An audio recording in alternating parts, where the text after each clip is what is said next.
Duty तो अपनी पूरी दे रहे हैं, कभी तो कोई ऐसा दिन आएगा जिस दिन ये घर से अकेली बाहर निकलेगी।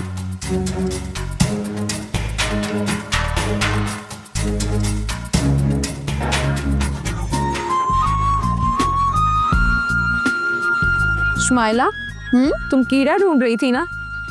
वो देखो कीड़ा जा रहा है और साथ में कोड़े भी। साईं बहुत अच्छा किया आपने जो यहाँ खुद का अपना ऑफिस बना लिया है।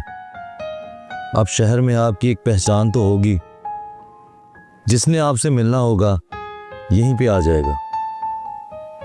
सही कहा है तुमने। शहरों में ना शोबाजी बड़ी काउंट करती है। पल्ले कुछ भी ना हो मगर शोबाजी जरूर होनी चाहिए। अच्छा, वो पंफलेट छप गए होंगे, जाकर ले आप। आसपास के घरों में फेंकवाने। शहरोज फाउंडेशन। साईं नाम भी बड़ा चुनवा रखा है आपने।